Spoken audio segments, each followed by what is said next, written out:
Hello दोस्तों, कहानियों के दौर चैनल में आपका स्वागत है। हमारी आज की कहानी है माता रमाबाई भाग 2।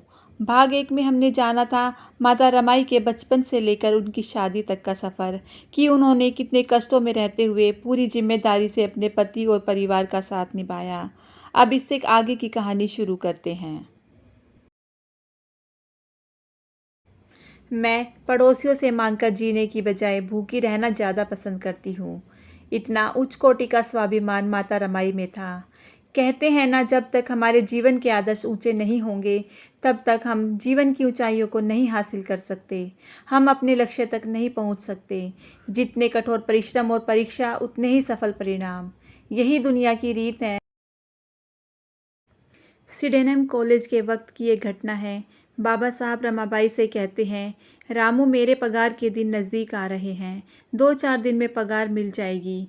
रमाबाई खुशी से भर उठती है और कहती है, साहेब, मेरे लिए एक नई साड़ी और बच्चों के लिए नए कपड़े लाएंगे ना आप? रमाबाई की बात सुनकर बाबा साहब कहते हैं, रामू, बहुत दिनों से कुछ ग्रंथ खरीदने की सोच रहा था, पर पैसों के अभाव में खरीद न पाया। इस बार सोचता हूँ पगार से कुछ ग्रंथ और किताबें ही खरीद लूँ। बोलो, क्या कहती हो? ठीक है ना? रमाबाई इसके आगे कुछ भी नहीं बोली। बोलती भी क्या? उन्हें पता था साहब का किताबों पर कितना प्रेम है। वह किताबों को अपनी जान से भी ज़्यादा प्यार करते हैं। एक तरफ परिवार तो दूसरी तरफ किताबें। ऐसी कितनी ही घटनाएं हुई जिनका जिक्र करना असंभव है। जब रमाबाई को अपने मन को मारकर परिस्थितियों से समझौता करना पड़ा, तभी तो इतिहास में उनका नाम स्वर्ण अक्षरों से लिखा गया। इतिहास उनका यह त्याग कभी नहीं भूलेगा। यूं ही उनको त्याग मूर्ति रमाबाई के नाम से नहीं जाना जाता। करीब 2-2.5 वर्षों तक रमाबाई के साथ रहने के बाद पुनः अम्बेडकर जी अपनी पढ़ाई पूरी करने 1920 में लंदन चले गए। रमाबाई के साथ रहते हुए भी उनके साथ कितना रह पाए। जाने से पहले उन्होंने रमाबाई को घर खर्च चलाने के लिए जो रकम दी थी वह बहुत कम थी और बहुत ही जल्दी खर्च हो गई। उसके बाद उनका घर खर्च रमाबाई के भाई बहन की मजदूरी से चलता रहा। रमाबाई के भाई शंकर राव और छोटी बहन गोरा दोनों छोटी मोटी मजदूरी कर तकरीबन 8 से 10 आने रोज कमा पाते थे। उसी में रमाबाई बाजार से किराना सामान खरीद कर लाती और रसोई पकाकर सबका पेट पालती थी। इस तरह मुसीबत के ये दिन उन्होंने बड़ी तंगी में बिताए। कभी कभी उनके परिवार के सदस्य आधे पेट खाकर ही सोते तो कभी भूखे पेट ही। इन कठिन रास्तों पर चलने की आदी हूँ मैं। तुम चिंता मत करना, बड़ी सौभाग्यशाली हूँ मैं। इधर रमाबाई बच्चों और भाई बहन के साथ आधा पेट या भूखे रहकर ही जीवन गुजार रही थी, तो उधर यही हालात डॉक्टर अंबेडकर जी के लंदन में भी थे। रमाबाई ने घर की इस आर्थिक हालात का वर्णन करते हुए एक पत्र उन्हें लिखा, जिसका जवाब इन शब्दों में अंबेडकर जी ने दिया। प्रिय रामू, नमस्ते। तुम्हारा पत्र मिला। गंगाधर बीमार है, यह पढ़कर दुख हुआ। स्वयं पर विश्वास और भरोसा रखो। चिंता करने से कुछ नहीं होगा। तुम्हारी पढ़ाई चल रही है, यह जानकर प्रसन्नता हुई। पैसों की व्यवस्था कर रहा हूँ। मैं भी यहाँ अन्न के दाने दाने को मोहताज हूँ। तुम्हें भेजने के लिए मेरे पास कुछ भी नहीं है, फिर भी कुछ न कुछ प्रबंध कर रहा हूँ। अगर कुछ समय लग जाए या तुम्हारे पास के पैसे खत्म हो जाए तो अपने जेवर बेचकर घर गृहस्थी चला लेना। मैं तुम्हें नए गहने बनवा दूंगा। यशवंत और मुकुंद की पढ़ाई कैसी चल रही है? कुछ लिखा नहीं। मेरी तबीयत ठीक है, चिंता मत करना। अध्ययन जारी है। सखू और मंजुला कैसी हैं? शंकर के क्या हाल हैं? गोरा कैसी है? सबको कुशल। भीमराव। एक एक दिन एक एक युग जैसा कटा। साहिब के इंतजार में रमा पर पहाड़ सा टूटा। जैसे गुजर बसर हो रही थी कि उनका बड़ा बेटा गंगाधर बीमार हो गया। इलाज के पैसे नहीं थे। जहाँ इंसान खाने को मोहताज हो वहाँ डॉक्टरी इलाज करवाना एक दिवा स्वप्न जैसा प्रतीत होता है। पैसे की तंगी के कारण इलाज नहीं करवाया और जो नहीं होना था वही हो गया। रमाबाई खुद को सांत्वना देती रही पर गंगाधर को नहीं बचा पाई। गंगाधर इस दुनिया को छोड़कर चला गया। रमाबाई पर पहाड़ सा टूट पड़ा। रमाबाई को सदमा सा लगा। उनकी आंखें रो रो कर पथरीली सी हो गई थी। बेटे गंगाधर की मृत्यु के बाद उसकी मृतदेह को ढकने के लिए नए कपड़े खरीदने को पैसे नहीं थे। तब रमाबाई ने अपनी साड़ी से टुकड़ा फाड़ कर दिया और फिर शव को वही उड़ाकर शमशान घाट ले जाया गया और दफना दिया। समय भी कैसे कैसे खेल खेलता है। एक माँ से उसका लाल छीन लिया गया और वह इतनी बदनसीब है कि उचित संस्कारों से बच्चे का अंतिम संस्कार भी नहीं कर सकती। उस अभागे बच्चे के पिता को नहीं बता सकती। वाह रे निष्ठुर काल! ऐसी अंतहीन परीक्षा ईश्वर किसी के भी हिस्से में नहीं दे।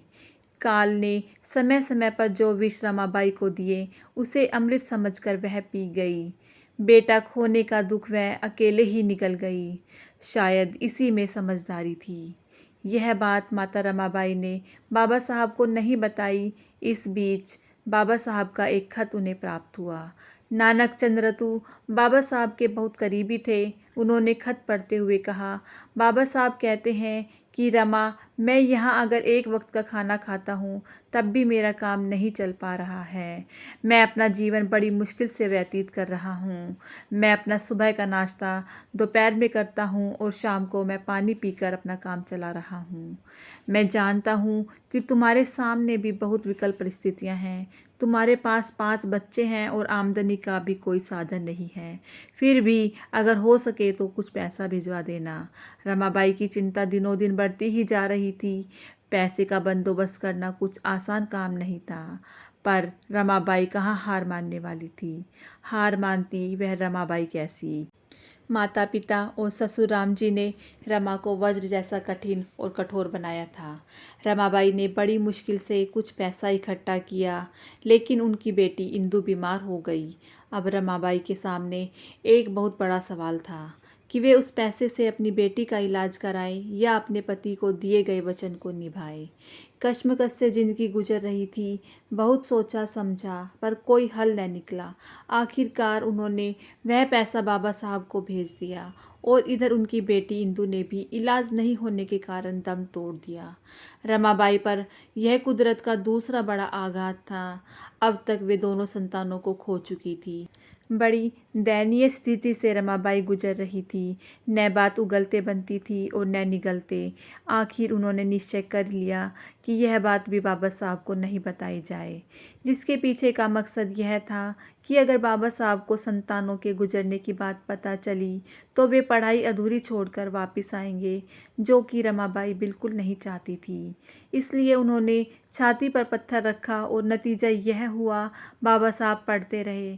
कुछ समय बाद बाबा साहब अपनी पढ़ाई छोड़कर बड़ौदा के महाराज की रियासत में नौकरी करने के लिए आते हैं तो रमाबाई खुश होती है और सोचती है, साहब अभी डॉक्टर बनकर आ रहे हैं, अब वह नौकरी करेंगे और तनख्वाह कमा कर लाएंगे।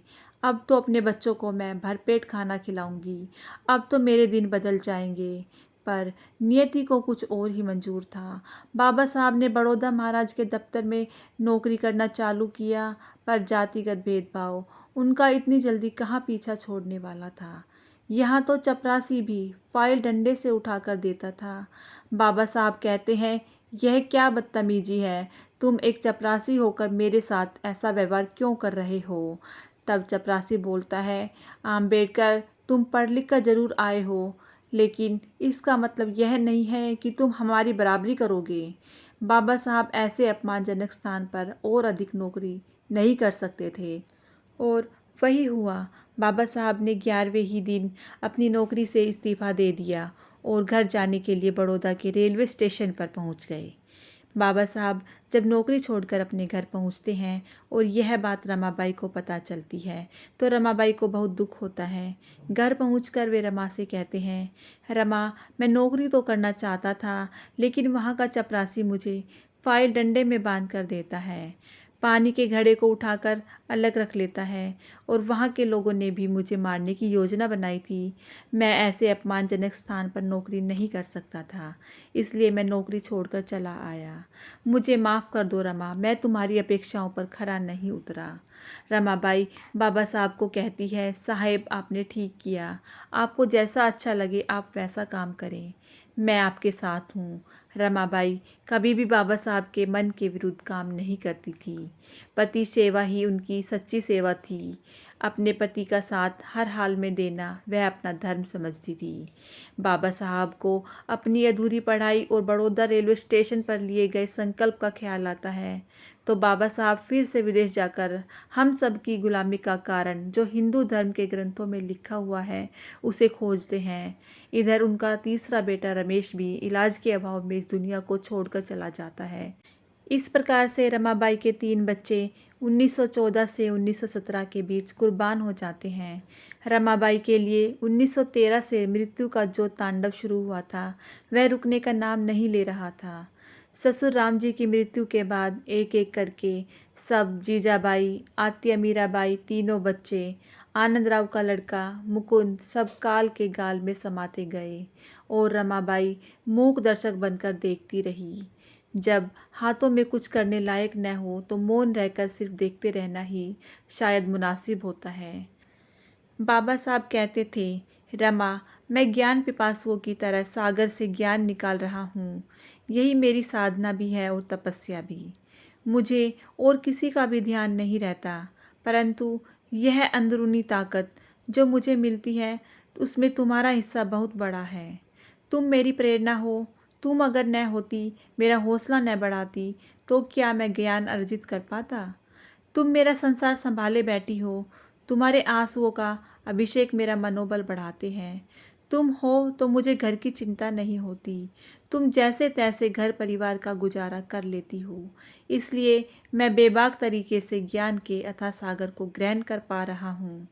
रमा, तुम्हारा महिमा मंडन मैं कैसे करूँ। यह मेरा सौभाग्य है जो मुझे तुम जैसी अर्धांगिनी मिली। मैं तो कृतज्ञता भी व्यक्त नहीं कर सकता क्योंकि तुम उसके भी पार निकल चुकी हो। तुम महान हो रमा। समाज तुम्हारे त्याग को कभी भुला नहीं पाएगा। उन्होंने रामू के निधन 1935 के करीब 6 वर्ष बाद 1941 में प्रकाशित किताब Pakistan or the partition of the India को रमाबाई को इन शब्दों में समर्पित किया है। रमाबाई और डॉक्टर अंबेडकर ने 3 पुत्रों और 1 पुत्री को भी खोया जब वे अमेरिका में अध्ययनरत थे। तब उनके पुत्र गंगाधर की मृत्यु हुई थी। उसके बाद यशवंत का जन्म हुआ, फिर रमेश, इंदु और राजरत्न का जन्म हुआ, लेकिन बाद की ये तीनों संतान भी काल के गाल में समा गए। किसी भी माँ को अपने पुत्रों की मृत्यु अपनी आंखों से देखना सबसे ज़्यादा दुखदाई होता है। तीनों बच्चों ने रमाबाई की गोद में दम तोड़ा। कारण भूख, गरीबी, समय पर इलाज न मिलना, पैसे की तंगी, पर स्वाभिमान गजब का था। किसी भी हालत में इस माता ने कभी भी किसी के भी आगे झोली नहीं फैलाई, न ही कोई मदद मांगी। इससे बड़ा और क्या दुख होगा कि जीते जी अपनी संतानों की चिताओं को अग्नि देना। उनके 4 बच्चों में से 3 बच्चों की आहुति टीस बनकर रमाबाई को चुभती रही। फिर यशवंत ही जीवित रहे। अपने 4 संतानों की कुर्बानी समाज के महायज्ञ में देना एक बड़ा आघात था, पर इन सब के बीच रमाबाई ने हिम्मत नहीं हारी, बल्कि वे खुद बाबा साहब का मनोबल बढ़ाती रही। एक पत्र में रमाबाई ने अपनी व्यथा को शब्दों का सहारा दिया और लिखा, सबसे सम्मानित पति भीमराव अंबेडकर की सेवा में नमस्कार। आपको यह बताते हुए बहुत दुख हो रहा है कि रमेश ने हमें छोड़ दिया। आप दर्द को मुझे सौंप दें, इसे अपने अध्ययन में बाधा न बनने दें। अपनी सेहत का ख्याल रखें। मैं यहाँ सब कुछ ध्यान रखूँगी। तुम्हारी पत्नी श्रीमती रमाबाई। इस पत्र से यह दृष्टिगोचर होता है कि 4 संतानों को खोने के बाद भी यह माता अपने पति की पढ़ाई और सेहत का कितना ध्यान रखती थी। उन्हें पता था कि कुर्बानी दिए बगैर किसी को कुछ नहीं मिलता। इतिहास उन्हीं लोगों का जिक्र करता है जिन्होंने अद्भुत और अभूतपूर्व साहस का परिचय दिया है।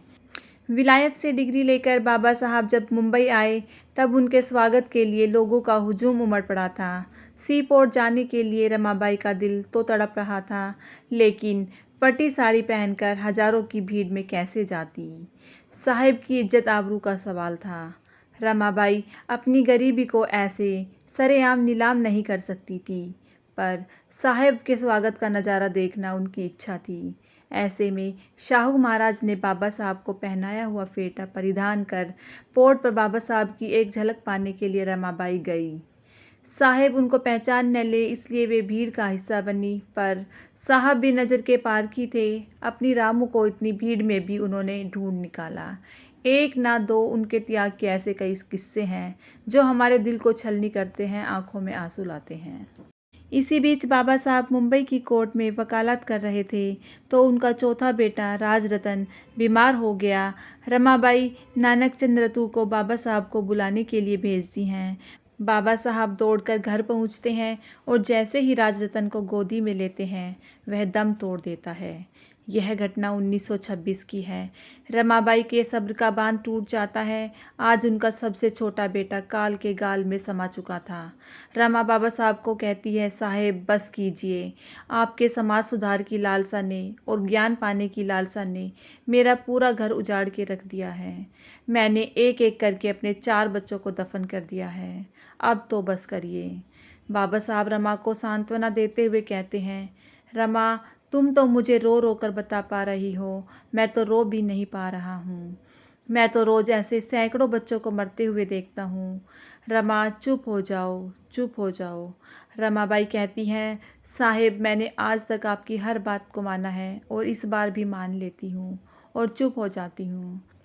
लेकिन आप मुझे इतना बता दें कि आप बड़े फ़क्र से कहते थे कि तेरा बेटा राजरतन देश पर राज करेगा, लेकिन अब राजरतन दुनिया में नहीं रहा। आप बताएं यह कैसे इस देश पर राज करेगा। साहेब मुझे बता दें कि यह कैसे इस देश पर राज करेगा। 4 बच्चों के बलिदान ने रमा को धराशायी कर दिया। बाबा साहब कहते हैं, रमा यह सच है कि तेरा यह पुत्र इस दुनिया में नहीं रहा, लेकिन मैं तुम्हें भरोसा दिलाता हूँ, राजरतन के पार्थिव शरीर की सौगंध खाकर कहता हूँ कि मैं अपने जीवन में ऐसा काम करके जाऊँगा कि हर रमा की कोख से पैदा हुआ राजरतन इस देश पर राज करेगा। मैं तुम्हें भरोसा दिलाता हूँ। कहते कहते वे बिलखने लगते हैं। 4 बच्चों की मौत ने रमाबाई और अंबेडकर जी को अंदर से तोड़ दिया। वे 1923 में जब भारत लौटे तब दोनों की जिंदगी थोड़ी पटरी पर लौटी, लेकिन अंबेडकर जी की सामाजिक राजनीतिक सक्रियता बढ़ती गई। उन्हें संघर्ष के कई मोर्चों पर सक्रिय होना पड़ा और सामाजिक कामों में इस कदर लग गए कि उनके पास 24 घंटों में से आधा घंटा भी रमाबाई के लिए नहीं बचता था। रमाबाई उस वक्त भी गृहस्थी का सारा बोझ अकेले उठाती थी। बस फ़र्क यह पड़ा था कि अब अंबेडकर जी की आर्थिक सहायता करने की स्थिति में थे। भीमराव अंबेडकर जी के सामाजिक आंदोलनों में भी रमाबाई की सहभागिता रहती थी। दलित समाज के लोग रमाबाई को आई साहेब और डॉक्टर भीमराव अंबेडकर को बाबा साहब कहकर बुलाते थे। रमाबाई सदाचारी और धार्मिक प्रवृत्ति की गृहिणी थी। पूरी जिंदगी में बाबा साहब को कुछ न मांगने वाली रमाई ने अपनी आखिरी दिनों में एक इच्छा प्रकट की। एक बार मुझे पंढरपुर के विठोबा का दर्शन करना है। महाराष्ट्र के पंढरपुर में विट्ठल रुक्मिणी का प्रसिद्ध मंदिर है, मगर तब हिंदू मंदिरों में अछूतों के प्रवेश की मनाही थी। अंबेडकर जी रमा को समझाते हैं कि ऐसे मंदिरों में जाने से उनका उद्धार नहीं हो सकता जहां उन्हें अंदर जाने की मनाही हो, मगर रमा नहीं मानती थी।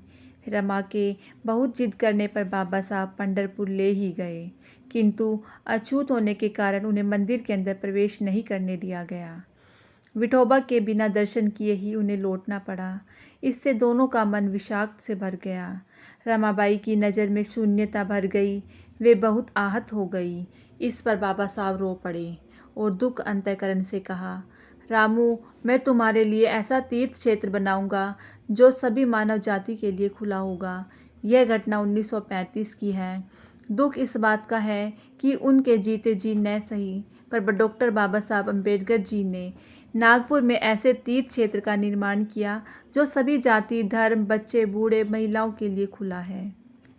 आज दुनिया जिसे दीक्षा भूमि के नाम से जानती है। बाबा साहब ने रमाई की इच्छा का आदर किया और जो बात कही थी वह सच कर दिखाई। इतिहास में ऐसे दाम्पत्य जीवन का वर्णन और कहीं देखने को नहीं मिलता। धन्य हो तुम रमा, धन्य तुम्हारे साहेब।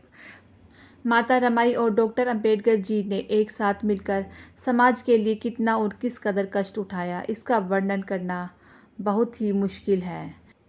पत्नी के स्वास्थ्य में कुछ सुधार हो, इसके लिए बाबा साहब ने काफ़ी प्रयास किए, लेकिन इलाज का असर नहीं हो रहा था। धीरे धीरे उनका शरीर कमज़ोर पड़ता गया। मृत्यु से पहले वे 6 महीने तक बिस्तर पर रहीं। वैवाहिक जीवन के शुरुआती वर्षों में उन्हें लंबे समय तक भूखे या आधे पेट खाकर जीना पड़ा था। इस स्थिति ने उन्हें शारीरिक तौर पर कमज़ोर कर दिया और 4-4 बच्चों की मौत ने उन्हें भीतर से तोड़ दिया था। अंत में साहिब की रामू ने सदा सदा के लिए छोड़कर 27 मई 1935 को किसी और दुनिया में प्रस्थान कर गई। बाबा साहब की छाँव चली गई, जिसने भीमराव अंबेडकर जी को बाबा साहब बनाने के लिए अपनी पूरी जिंदगी कुर्बान की। ऐसी हमारी माता हमसे विदा हो गई। 10,000 से अधिक लोग रमाबाई की अर्थी के साथ गए। डॉक्टर अंबेडकर जी को विश्वविख्यात महापुरुष बनाने में रमाबाई का ही साथ था।